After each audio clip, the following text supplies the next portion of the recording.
함께 기도하는 우리 식구들 정말 너무 감사하고 또 이렇게 보배로운 천국의 가족입니다. 우리 로마서 묵상하고 있습니다. 오늘은 로마서 11장 11절부터 보도록 하겠습니다.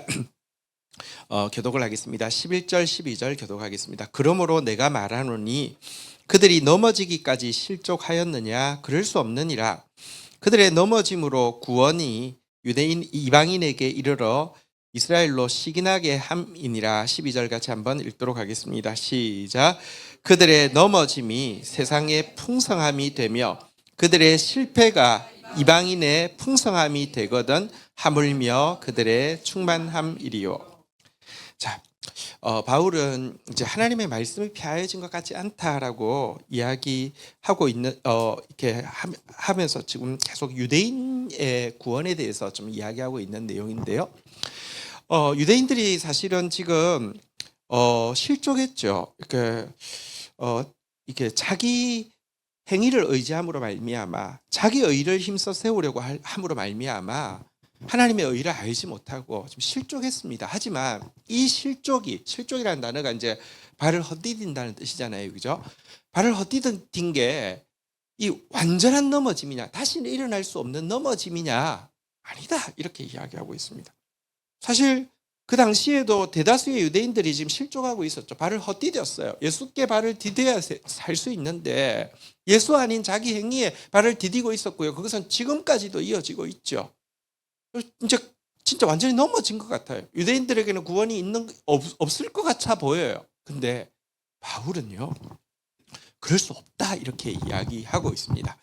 여기 11절 후반부에 그들의 넘어짐은 이랬는데, 만약에 넘어지기까지 실족했느냐, 그럴 수 없다 그러면 그러니까 이 넘어짐은 이렇게 원어로는 다른다는데 이렇게 같이 번역해 놓으니까 좀 헷갈리죠. 그러니까 이제 그러니까 완전히 다시 일어나지 못하도록 넘어지지 않는다 이렇게 이야기합니다. 그들의 넘어짐으로 할 때 이 넘어짐은 이제 그들의 범죄로 이런 뜻인데요. 그들의 범죄 때문에 하나님께서 구원의 시간표를 이방으로 맞추셔가지고 이방인들에게 구원이 임하게 했고, 이방인들이 구원받는 모습을 보면서 유대인들이 하면서 이렇게 시기심을 느끼면서 다시 하나님에 대해서 생각하고 예수 그리스도에 대해서 생각하게 하려고 한 것이다 이렇게 이야기한 것이죠. 12절에 보면 그들의 넘어짐은 아닙니다. 이제 범죄함이 결국 이 세상에 구원을 풍성하게 흘려 보내게 하였고, 그들의 실패가, 여기 실패라는 단어는 이제 축소라는 뜻인데요. 그들이 사실은 뭐랄까요? 그들을 향한 하나님의 관심, 또 그들 가운데 구원받을 사람들의 숫자가 축소되어진 으로 말미암아 이방인들의 충만한 숫자가 그리스도에게 돌아오게 되었다. 이제 11장 후반부에 보면 그런 표현이 나옵니다. 충만한 숫자가 돌아오게 되었다고 하며, 하물며 그들이 충만해진다고 하며 하나님께서 얼마나 더 영광을 받으시고 기뻐하시겠느냐 이렇게 이야기를 하고 있습니다. 그러니까 우리 인간적인 눈으로 보면 유대인들의 현재 모습 보면 하나님의 말씀도 폐해진 것 같고 유대인들은 완전히 넘어진 것처럼 보이지만 하나님은 우리 생각보다 훨씬 크더란 말입니다. 그 넘어진 것, 그들의 범죄 때문에 이방의 복음의 문이 열리고, 이방의 복음의 문이 열린 것 때문에 또 유대인들이 하나님께 돌아오게 될 것이고, 결국은 이방인의 충만한 수가 하나님께 돌아오고 나서는 유대인의 충만한 수가 하나님께 돌아올 것이다 이렇게 이야기하고 있습니다. 눈앞에는 증거가 하나도 안 보입니다. 아마 바울이 2000년을 살았다 하더라도 여전히 증거를 못 봤을 것입니다. 그러나 그는 2000년 지나서 이 시대에 산다 하더라도 이 믿음의 고백을 포기하지 않았을 것입니다. 왜냐하고 하면 하나님은, 여러분, 천년의 하루 같으신 하나님, 우리의 생각보다 너무 크신 하나님을 믿고 나면요, 여러분, 눈앞에 보이는 거 넘어설 수 있습니다. 어쨌든 이렇게 믿음의 고백을 하고 있습니다.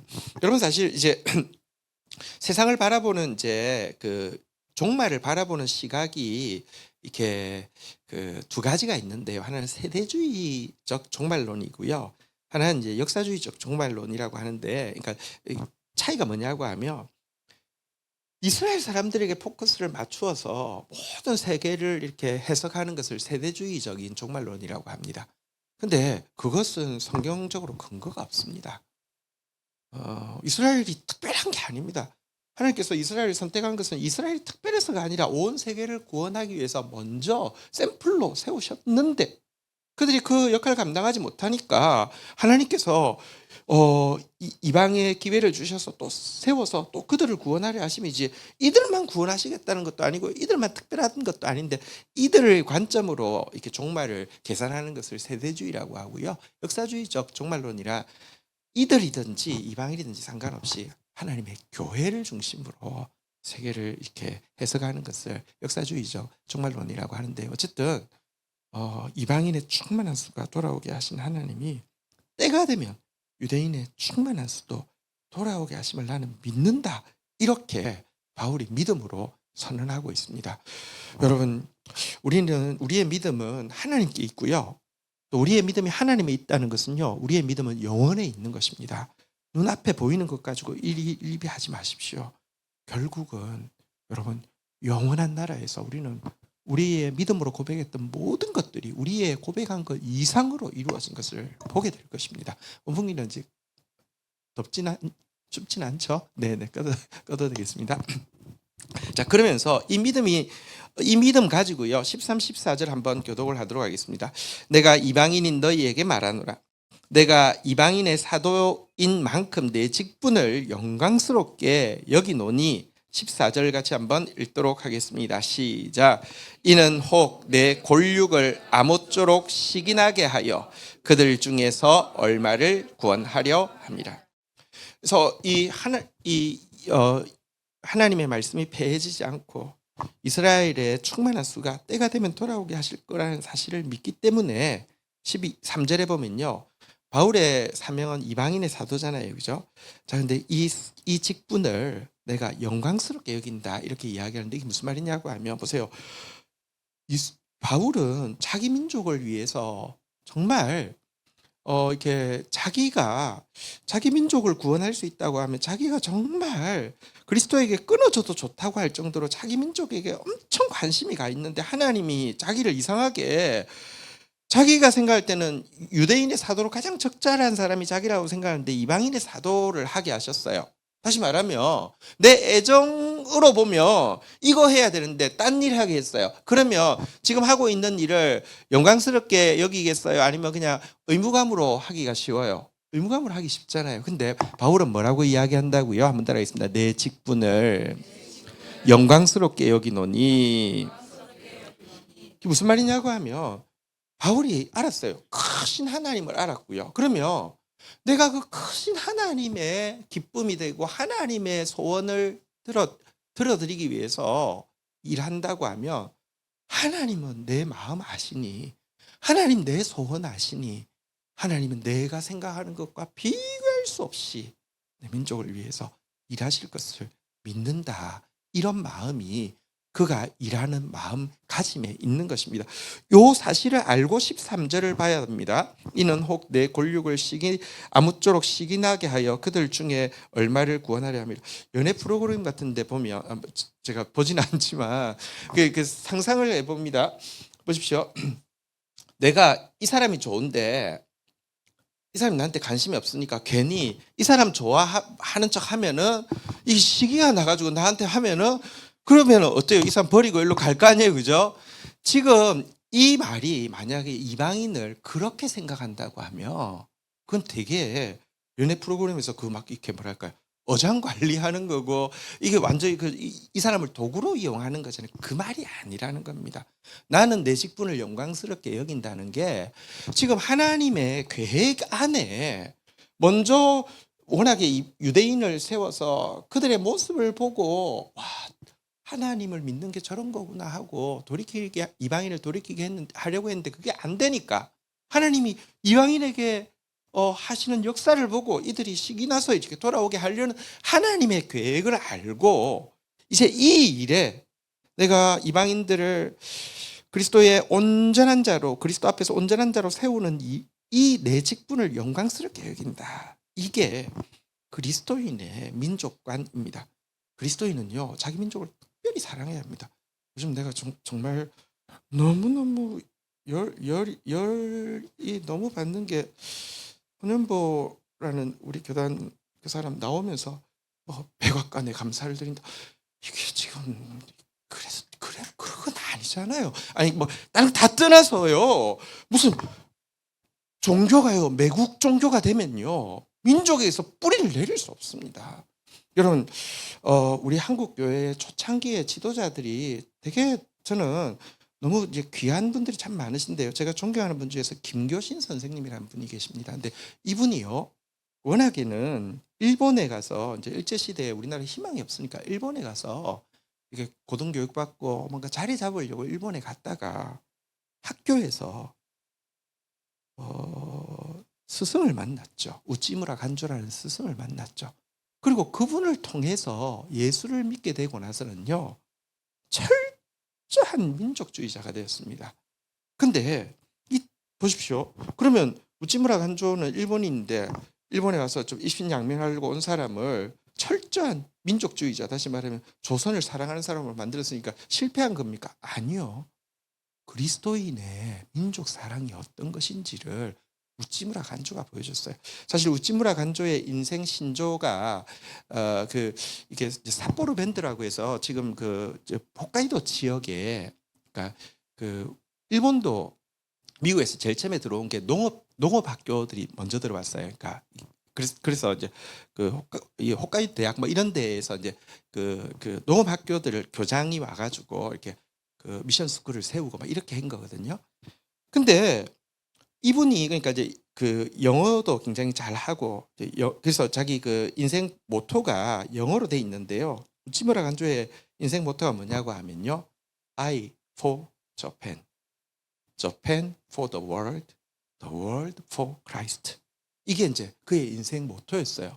그러니 그것을 보고 배운 김교신 선생이 돌아와서 나는 일본을 위해 그러지 않을 거 아니에요, 그죠? 그래서 그분의 인생 모토도 한번 따라 있습니다. 나는 조선을 위해, 조선은 세계를 위해, 세계는 그리스도를 위해. 그게 그리스도인의 민족 사랑이고요. 이게 세계관입니다.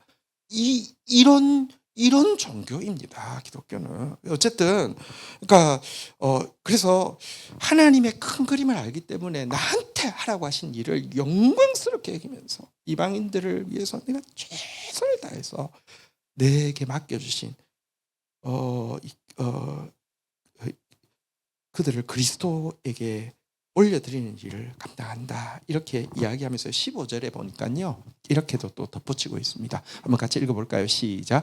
그들을 버리는 것이 세상의 화목이 되거든 그 받아들이는 것이 죽은 자 가운데서 살아나는 것이 아니면 무엇이리요. 여러분 지금 잠시 이스라엘을 버린 것 같습니다. 그 결과 하나님과 원수되었던 세상이 이방인이 하나님과 화목하게 되었습니다. 그렇다고 하면 만약 훗날 이 버림받았던 것 같은 잃어버린 바 되었던 유대인들이 다시 하나님께로 돌아오는 것은요. 한번 따라하겠습니다. 죽은 자 가운데서 살아나는 것. 여러분 탕자가 돌아왔을 때 아버지가 뭐라고 했습니까? 이는 잃었다가 찾았고 죽었다가 다시 산대 아들이라 그랬잖아요. 그죠? 너무너무 기뻐했잖아요. 하나님 얼마나 기뻐하시겠느냐. 이렇게 이야기하면서 그날의 기쁨을 위해서 오늘 내가 하는 것은 도리어 막 유대인들은 자기가 전도하면 전도할수록 자기를 죽이려고 하고 더 미워하고 하는데 이방인들을 위해서 정말 영광스럽게 이 사명 감당하겠노라. 이렇게 이야기하는 내용이었습니다. 자, 그러면서 16절도 한번 볼까요? 같이 한번 읽도록 하겠습니다. 시작.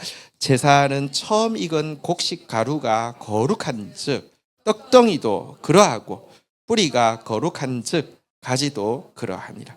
자, 하나님께서 가나안 땅에 이스라엘 백성들이 처음 들어갈 때 한 가지 특이한 명령을 하셨습니다. 가나안 땅에 들어가면 이제 곡식을 그 전에는 만나를 먹었잖아요. 근데 가나안 땅에 들어가면 이제 곡식을 파종을 하고 추수를 해서 거둘 거잖아요. 첫 추수를 했을 때에 뭘 하라고 했냐고 하면요. 민수기 15장 19절에서 21절 한번 교독을 하겠습니다. 그 땅에 양식을 먹을 때에 이제 가나안 땅에서요 여호와께 거제를 드리되 거제는 이제 이게 그 거수할 때 거제입니다. 그러니까 손으로 들어 올리는 거제를 드리되 19절 같이 20절 같이 읽겠습니다. 시작. 너희의 처음 익은 곡식 가루 떡을 거제로 타작마당에 거제같이 들어 올려. 처음 익은 곡식 가루를 가지고 떡을 해가지고 하나님 앞에 이렇게 올리라고 합니다. 그러면 21절 한번 같이 읽어볼까요? 시작. 너희의 처음 익은 곡식 가루 떡을 대대에 여호와께 거제로 드리라. 왜 이렇게 이야기했냐고 하면요, 그 땅에 첫 곡식을 하나님께 구별하여서 거룩하게 바치면, 지금 사실은 그 땅이 저주를 받아서 가나안 백성들을 토하여 내쳤다라고 표현하고 있는 땅입니다. 여러분, 이게 우리가 뭐랄까요? 가나안을 향한 하나님의, 그러니까 이스라엘 백성들의 막 뭐랄까요? 이렇게 그 진격을 무슨 인종 청소 이렇게 생각해서는 안 됩니다. 그거를 오늘날 가져와 가지고 유대인들이 막 뭐 가자지구를 쓸거나 이럴 때도 막 마치 성경을 하나님의 명령을 행하는 것 좀 전혀 합당치 않은 것입니다. 이미 가나안 땅의 죄악이 너무 커서 땅이 견디지 못해서 토하여 내칠 정도다라는 표현이 있는데요. 사실 그런 게 있습니다. 저는 뭐랄까요? 그러니까 이제 그러니까 제가 87학번이잖아요. 87년대 막 열심히 데모하고, 그리고 이제 어쨌든 완전한 건 아니지만 어쨌든 이렇게 김영삼 대통령 어쨌든 훌륭한 점이 되게 많아요. 어쨌든 그래서 문민정부라는 게 처음 들어섰어요. 그래서 이제는 뭐가 괜찮겠구나. 저는 이제 한참 대학 다닐 때인데, 근데 그때 진짜 사고라는 사고는 다 났잖아요, 그죠? 막 땅에서 나고 바다에서 나고 하늘에서 나고 진짜 이게 그동안에 막 쌓여있던 악이, 그러니까 이게 이 세상에 악이 다스리고 있을 때는 쥐거니까 그냥 괜찮은데, 이게 이렇게 레짐이 바뀔 때는요, 이게 뭐 그럴 수 있구나라는 걸요, 진짜 이거 사고가 계속 나는 거예요. 어쨌든 뭐랄까요, 가나안 땅에 그 죄악이 막 너무 가득 차서, 보십시오. 아브라함 때 이미 소돔과 고모라가 있었는데도 하나님이 아직까지 죄가 가득 안 찼으니까 건드리지 않는다고 했어요. 근데 그게 430년 지났으니까 얼마나 가득 찼겠어요. 죄는 얼마나 급속도로 막, 여러분 한번 사람이 죄를 짓고 타락하기 시작하면요, 얼마나 빨리 악해지는지 우리 보잖아요, 그죠? 근데 그런 땅에서 여러분 이제 곡식을 지금 거둡니다. 하나님이 그거 처음 익은 곡식 가루를 하나님께 올리게 되면 그 땅에 있는 곡식이 깨끗해진다라는 것을 보여주기 위해서 이런 의식을 하게 하셨는데요. 또 그 16절 후반부에 보니까 한번 따라하겠습니다. 뿌리가 거룩한즉 가지도 그러하니라. 거룩하다는 말이 막 여러분 이스라엘 백성, 여기 뿌리 혹은 처음 익은 가루는 전부 이스라엘의 믿음의 조상들을 이야기하는데요. 그들이 거룩하면 얼마나 거룩하겠습니까? 근데 이 거룩하다는 말은 이제 구별되다는 뜻인데요. 하나님 앞에 어쨌든 아브라함, 이삭, 야곱이 하나님 앞에 구별되었던 것들을, 그들의 뿌리 보고 가지도, 그들의 처음 익은 곡식 보고 그 땅에서 이렇게 나오는 모든 소산들에 대해서 하나님 거룩하다고 구별됐다고 하신 그 하나님을 나는 믿는다. 하나님 말씀 폐하지지 않는다. 지금 이렇게 선언을 하고 있는 내용입니다. 다시 한번 구별된 조상을 가진 이스라엘의 구원에 대해서 믿음으로 선포하고 있는 내용이었습니다. 이제 17절부터의 내용은, 그렇다고 하면 신자들이 이렇게 뭐랄까요, 오늘날 기독교인들이 유대인들과의 관계를 어떻게 바라보는 것이 가장 정확한지에 대해서, 가장 적절한지에 대해서 두 가지로 이제 하지 말아야 할 것, 해야 할 것, 이렇게 좀 보여주고 있는 내용입니다. 17, 18절 먼저 교독하겠습니다. 또한 가지 얼마가 꺾이었는데 돌 감람나무인 내가 그들 중에 젖붙임이 되어 참 감람나무의 뿌리의 진액을 함께 받는 자가 되었은즉. 18절 읽겠습니다. 시작. 그 가지들을 향하여 자랑하지 말라. 자랑할지라도 내가 뿌리를 보존하는 것이 아니요 뿌리가 너를 보존하는 것이니라. 자, 원래 17절에 보니까 우리는요 돌감람나무다 이렇게 이야기하고 있는데요. 뭐 우리나라에는 감람나무가 없다 보니까 돌감람나무도 이렇게 감이 잘 안 오는데 한 개 생각하면 조금 쉬운 것 같아요. 여러분 혹시 돌복숭아라고 아십니까? 우리 그 고흥집에 돌복숭아 나무가 있는데요. 진짜 열매가 한 수천 개가 막 달려요. 못 먹어요. 근데 감람나무도 이게 돌감람나무가 아마 그렇겠죠. 이제 열매로 쓸 수 없는 감람나무겠죠. 돌감람나무인데 참감람나무 뿌리에다가 뿌리는 참감람나무에다 돌감나무를 꺾어 와가지고 접붙였다 이렇게 이야기를 하고 있습니다. 그래서 그 참감람나무 뿌리의 진액으로 말미암아 돌감람나무인 너희들이 이제 참감람나무 열매를 맺게 됐다. 지금 그 이야기를 일단 하고 있는데요. 여기에 대해서는 뒤에 조금 더 설명을 하겠는데요. 18절에 그러할진대 유대인들을 향해서 기독교인들이 가져야 될 태도, 그러니까 하지 않아야 될 태도 한 가지가 나옵니다. 그래서 무엇이냐고 하면요, 한번 따라하겠습니다. 자랑하지 말라. 자랑하지 말라라고 이야기하고 있습니다. 내가 너희들보다 더 합당한 자다라고 자랑하지 말라고 이야기를 하고 있는 것입니다. 우리가 이 뿌리라는 것은 이제 믿음의 조상들을 이야기하고 사실은 이제 그 교회를, 그러니까 신약뿐 아니라 구약의 거룩한 하나님의 공동체 교회를 이야기하는데, 교회 그 뿌리로 말미암아 진액으로 말미암아 우리가 공급받고 있고 보존받고 있는 것이지, 우리 때문에 가치 없는 뿌리가 다시 막 살아나고 있는 게 아니다라고 이야기하면서 자랑하지 말라 이렇게 이야기를 하고 있습니다. 여러분, 자랑이라는 것은요, 그러니까 뭐 자랑할 수 있지 이렇게 생각할 수 있는데요, 자랑은 꼭 반대면이 있게 돼 있는데요, 자랑하면요, 자기에 대해서 자랑하면요, 상대방에 대해서는 뭘 하게 되냐고 하면 경멸하게 돼 있습니다. 그러니까 내가 너보다 더 나아 이렇게 이야기하면요, 그만큼 상대방이 나보다 못해야 합니다. 그래서 자랑과 경멸, 이 자세를 가지고 유대인들을 바라보아서는 안 된다 이렇게 이야기하고 있습니다. 여러분, 성경에서 제일 강조하는 것, 그리스도인이 된 이후뿐 아니라 사실은 그리스도인 되기 전에도 우리가 제일 대적해야 되는 죄가 뭐냐고 하면 교만인데요, 교만의 두 얼굴이 바로 자랑과 경멸입니다.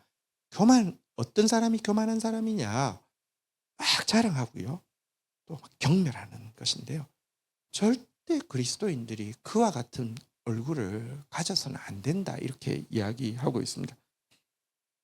여러분, 인류 역사상 자기 혈통에 대해서 가장 많이 자랑하면서 다른 혈통에 대해서 가장 많이 경멸한 사건이 그 히틀러의 그 이제 유대인 그 학살이잖아요, 그죠? 그러니까 뭐 게르만 민족이 얼마나 우월한 민족인지에 대해서 뭐 하면서 그 유대인들에 대해서 막 이 모습, 그러니까 자랑과 경멸의 이 모습은 절대로 가져서는 안 된다 이렇게 먼저는 이야기하고 있습니다. 좀 더 볼까요? 19절 20절 한번 보겠습니다. 그러면 내 말이 가지들이 꺾인 것은 나로 접붙임 받게 하려 함이라 하리니, 12절 같이 한번 읽도록 하겠습니다. 시작. 옳도다. 그들이 믿지 아니함으로 꺾이고 너는 믿음으로 섰느니라. 높은 마음을 품지 말고 도리어 두려워. 자랑하지 말라고 했는데 19절에 보면 항변을 하는 겁니다. 걔네들 이렇게 잘린 것은 걔보다는 내가 훨씬 월등히 나으니까 나를 접붙이게 하기 위해서 이 병든 가지 같은 이 유대인들을 잘라낸 거예요 라고 하면서, 내가 자랑하는 거는 당연하고 내가 경멸하는 거 당연해요 이렇게 반론하는 사람들이 꼭 있을 거란 말이거든요. 사람 교만하면요, 진짜 어쨌든 자랑하고 싶고 어쨌든 경멸하려고 해요. 그러니까 바울이 20절에 보면 좀 이제 비꼬듯이 이야기합니다. 그래, 너 말 맞다.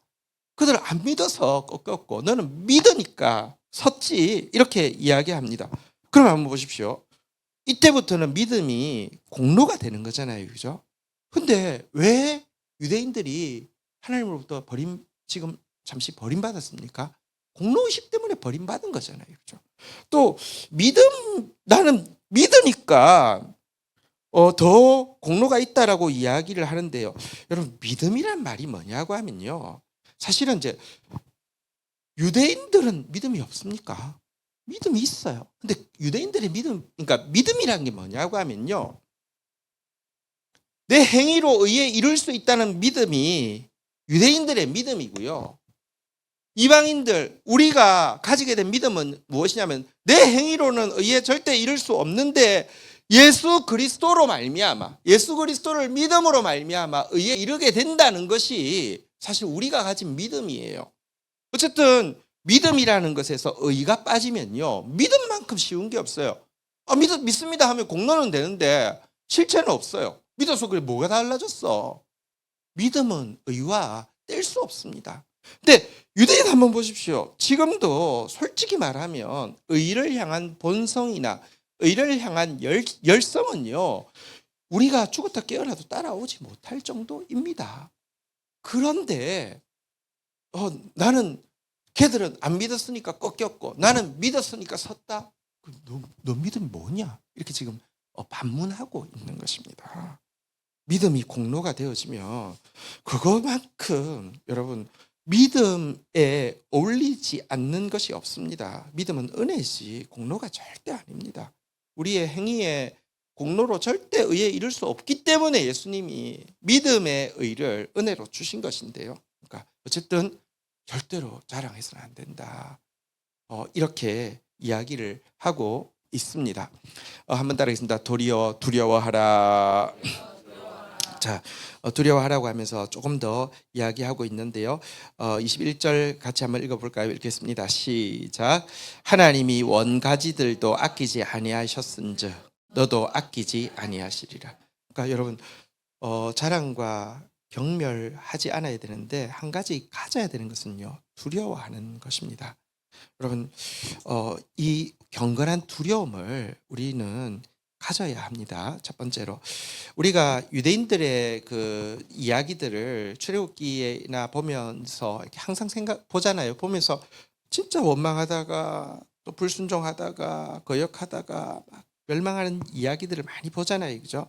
그거 보면서 우리가 가져야 될 것은, 그래 걔들은 안 돼 하면서 경멸하고 나는 저렇게 안 할 건데 하면서 자기를 자랑하고 신뢰해서는 안 됩니다. 고린도전서 10장 10절에 보면요, 그 유대인들 이야기를 쭉 하면서요, 그들 가운데 어떤 사람이 원망하다가 멸망시키는 자에게 멸망하였나니 너희는 그들과 같이 원망하지 말라, 이렇게 이야기하면서요, 11절에 보니까 그들에게 일어난 이런 일은 본보기가 되고 또한 말세를 만난 우리를 깨우치기 위하여 기록되었느니라 라고 이야기하면서요, 12절 같이 한번 읽도록 하겠습니다. 시작. 그런즉 선줄로 생각하는 자는 넘어질까 조심하라. 그러니까 여러분, 두려워하고 조심하는 것, 이게 먼저는 유대인들을 바라보면서 우리가 가져야 하는 모습입니다. 오늘날 유대인들이 가지고 있는 대단히 아직도 교만하기 때문에 자랑도 많고요, 이방인을 향한 경멸도 되게 커요. 그 모습 보면서 우리는 정말 저러지 않아야 되겠다고 조심하는 것이, 일단 두려워하는 것이 우리가 가져야 되는 스탠스이고요. 22절에 보면 한 가지 더 우리가 해야 될 일이 있습니다. 한번 같이 읽도록 하겠습니다. 시작. 그러므로 하나님의 인자심과 준엄하심을 보라. 넘어지는 자들에게는 준엄하심이 있으니 너희가 만일 하나님의 인자심에 머무르고 있으면 그 인자가 너희에게 있으리라. 그렇지 않으면 너도 찍히는 바 되리라. 여기 보시면요, 하나님의 두 가지 성품이 있는데 한번 따라하겠습니다. 인자심, 준엄하심. 여러분, 하나님 정말 인자하신 분이신데요, 동시에 하나님 엄청나게 준엄하신 분임을 알아야 합니다. 여러분, 하나님이 그 심판하실 때 넘어질 자에게 준엄하실 때는요, 정말 알짜롭습니다. 성경에 보면 에스겔서 14장 14절에 이런 말이 있는데요, 그 유대인들이 생각할 때 가장 의인, 그래서 의인의 기도는 역사하는 힘이 크다고 그랬잖아요. 그죠? 그래서 하나님 앞에서 이 사람들이 한마디 하면 하나님이 이렇게 들으실 것 같은 의인 세 사람을 이야기합니다. 비록 노아, 다니엘, 욥 이 세 사람이 거기 있을지라도 그들은 자기 공의로 자기 생명만 건지리라. 나 주 여호와의 말이라. 하나님이 심판하실 때 이 세 사람이 심판하지 말아달라고, 다른 사람들 이 백성 심판하지 말아달라고 중보한다 할지라도 그 세 사람은 구원받지만 나머지 건진받지 못한다라고 이야기합니다. 우리는 그렇잖아요. 막 이렇게 아버지가 막 엄하게 해도요. 어머니가 방에 들어가서 뭐 한마디 하면 이렇게 또 풀릴 거 알잖아요. 그죠? 근데 하나님이 준엄하시면요. 아무도 말릴 수 없다라고 이야기하고 있습니다. 그래서요. 그리스도인들은 하나님 두려워해야 합니다. 하나님 경외하는 거, 이게 여러분 유대인들 보면서 우리가 제일 먼저 가져야 되는 것은 하나님 두려워하는 마음입니다. 그런데 또 동시에 이 인자하신 하나님이 22절 그 하반부에 보면 너희가 만일 하나님의 인자하심에 머물러 있으며, 근데 이상하게 하나님 나한테 자꾸 사랑을 베풀어 주신단 말이죠. 왜? 준엄하셔도 할 말이 없는데 사랑을 자꾸 베풀어 주신단 말이에요. 그러면 한번 따라 있습니다. 그 인자가 너희에게 있으리라. 하나님 자꾸 인자함을 베풀어 주시면 너희도 그 인자가 있어야 된다. 그런 의미가 됩니다. 하나님이 나에게 사랑을 베풀어 주시면 나에게도 그 인자가 있어야 된다. 그렇지 않으면 너희도 지키는 바가 되리라. 아무것도 아닌데 나한테 인자를 베풀어 주셨는데 나는 인자함이 없어요. 하나님 왜 안 부르시겠냐고 이렇게 말하고 있습니다. 그러니까 지금 유대인들을 대하는 태도 두 가지를 이야기했는데요. 하지 말아야 될 태도가 나왔죠. 한번 따라 있습니다. 자랑, 경멸. 두 번째 가져야 될 태도가 있었죠. 두려움, 인자함. 자, 그러면서 23절, 24절 마지막으로 한번 좀 이제 그 유대인들을 향한 하나님의 구원에 대해서 한 번만 더 이야기하고 있는 내용입니다. 교도하겠습니다. 그들도 믿지 아니하는데 머무르지 아니하면 접붙임을 받으리니 이는 그들을 접붙이실 능력이 하나님께 있습니다. 24절 같이 한번 읽겠습니다. 시작. 내가 원 돌 감람나무에 찍힘을 받고 본성을 거슬러 좋은 감람나무에 접붙임을 받았으니 원가지인 이 사람들이야 얼마나 더 자기 감람나무에 접붙임을 받으랴. 자, 23절 한번 보면요.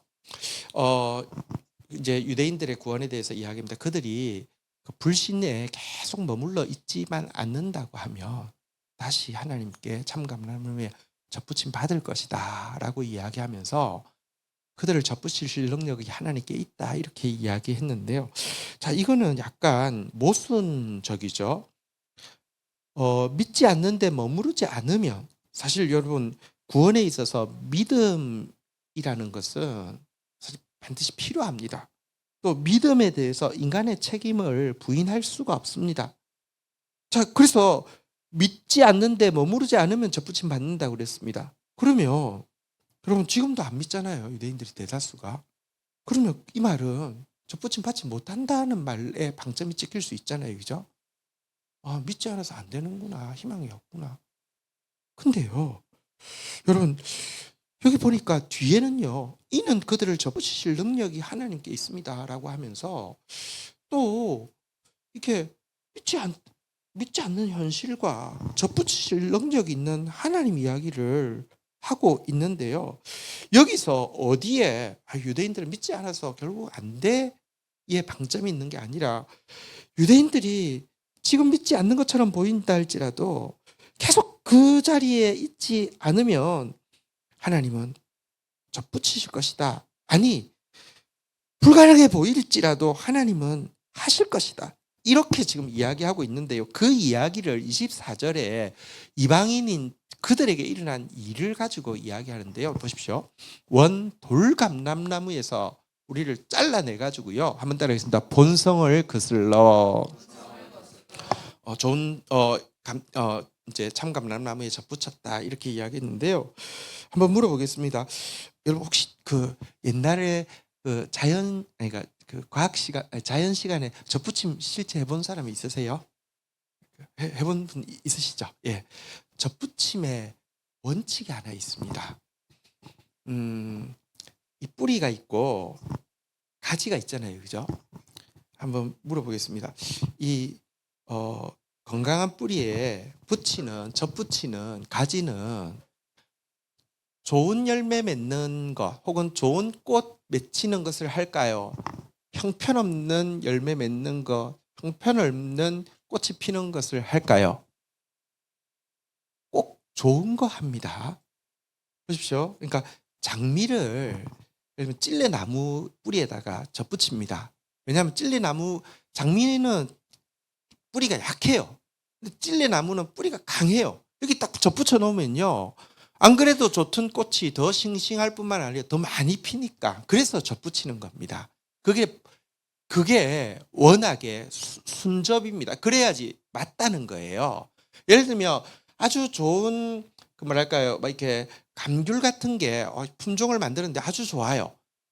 근데 어디다 덧붙이냐면 예를 들면 탱자 뿌리에다 덧붙입니다. 왜냐하면 탱자는 또 뿌리가 엄청 건강하거든요. 열매는 안 좋지만. 그러면 이렇게 붙여 놓으면 또 열매가 더 이렇게 좋은 열매가 더 이렇게 뭐 이렇게 풍성하게 맺힌단 말이에요. 근데 여러분 나쁜 가지는 덧붙이는 일이 없습니다. 누가 그걸 하겠어요. 그렇죠? 그리고 나쁜 거 해가지고 나쁜 거 했는데 돌감람나무를 붙였는데 뿌리가 좋아도요 이게 붙어가지고 좋은 감람나무가 되지 않는 게 본성입니다. 근데 하나님 그거 알면서도요 이방인인 우리 진짜 열매 못 맺을 우리를요 잘라가지고 자기한테 붙였어요. 사람들이 보면 이건 낭비고 이거는 안 되는 거예요. 이거는 실패예요. 실패를 예약한 일이에요. 근데 본성을 거슬러 돌감람나무인 우리한테서 좋은 감람나무가 진짜 구원이 맺히게 하는 능력이 하나님께 있었어요. 여러분 이 구원에 대해서는요 한번 따라하겠습니다. 이 구원에 대해서 우리가 알아야 될 게 있는데 한번 따라하겠습니다. 사람으로는 할 수 없으나 하나님으로서는 다 하실 수 있느니라. 이게 언제 나온 구절이냐고 하면요 마태복음 19장 24절에 보면요 부자가 하나님 나라 들어가는 것은 낙타가 바늘 기 들어가는 것보다 이렇게 쉽다. 낙타가 바늘 기 들어가는 것이 더 쉽다. 이렇게 이야기를 했잖아요. 그죠? 불가능하잖아요. 그러니까 제자들이 뭐라고 이야기했어요? 그러면 누가 구원을 얻을 수 있을까? 구원은 워낙 인간으로서는 안 돼요. 그런데 이 말 앞에 25절 한번 볼까요? 같이 한번 읽도록 하겠습니다. 시작. 제 아들이 듣고 몹시 놀랐. 그러나 누가 구원을 얻을 수 26절입니다. 같이 읽겠습니다. 시작. 예수께서 그들을 보시고 이르시되 사람으로는 할 수 없으나 하나님으로서는 다 하실 수 있는. 너희들 돌감람나무인데 너희 젖붙이지도 않고 젖붙였다고 해서 좋은 열매 맺히는 거 아닌 거 하나님 아시는데 이게 하나님 뿌리는 좋은데 탱자처럼 혹은 뭐 찔레나무처럼 뿌리는 좋은데가 아니라 모든 것 대신 하나님이 젖붙여서 우리가 참감람나무 나오게 하시는 능력이 있었던 하나님이시라고 하면 다시 23절로 올라가서요. 그들 지금 현재 믿지 않는 것처럼 보이지만 하나님이 거기에 머무르지 않으면 물론 인간의 믿음의 책임은 있어요. 근데 여러분 이것만으로 보면 결국 불가능한데 그렇지 않다는 이야기를 지금 하고 있는 것입니다. 한번 따라하겠습니다. 그들을 접붙이실 능력이 하나님께 있습니다. 사람으로는 유대인들 변화시키는 거 불가능해 보이지만 하나님은 다 하실 수 있습니다. 이방인들을 구원하신 하나님, 유대인 구원하실 수 있습니다. 이게요. 지금도 우리 또 다시 이제 우리 개인의 상황으로 한번 가져와 보고 오늘날 이 세상으로 한번 가져와 보십시다. 우리 눈에 보면 진짜 불가능한 일 혹은 정말 안 될 수밖에 없는 일들 많이 있습니다. 하나님은 우리 생각보다 훨씬 크십니다. 사람으로는 할 수 없으나 하나님은 하십니다. 이 앞에서 우리는 바울처럼요. 나한테 하라고 하신 일 영광스럽게 생각하면서 잘 하고 있으면 하나님은 하나님의 일을 하십니다. 여러분 요즘은 축구가 어느 팀이 잘하는지 모르겠는데 옛날에는 미넨 걱정은 하는 게 아니라 그랬거든요. 미넨 맞습니까? 예. 옛날에는 맨유 걱정은 하는 게 아니라는데 요즘 맨유 걱정 많이 하잖아요, 그죠? 근데 여러분 미넨이든 맨유든 메시든 다 걱정해도 되는데요. 하나님 걱정하실 필요 없습니다. 하나님은 정말 자기 일을 하십니다. 우리에게 주어진 일 영광스럽게 여기고요. 감당하고 있으면 됩니다. 그러면서 한번 따라하겠습니다. 자랑하지 말라. 자랑하는 사람이 경멸합니다. 지금 한국 사회가요. 지금 한국 기독교의 스탠스가요. 진짜 온 세상이 욕해도요. 상관없어요. 내가 잘났으니까. 그러면서요. 약자들에 대해서 혹은 자기가 딱 찍어놓은 대상에 대해서 무한히 경멸합니다. 이게 절대로 그리스도인이 같이 해서는 안 되는 일입니다. 내 안에 그런 모습 없는지, 자랑과 경멸의 모습 없는지 돌아보아야 하고요. 한번 따라합니다. 두려워하고 두려움과 인자함을 가지라. 정말 두려워하고요. 하나님 정말 주님의 인자함이 나한테 머무르고 있다면 나도 인자해야 합니다. 그래야지만 내가 거기서 지켜버리지 않을 수 있다는 거 잊지 않는 저와 여러분들이 되시기를 주의 이름으로 축복합니다. 자리에서 일어서시겠습니다.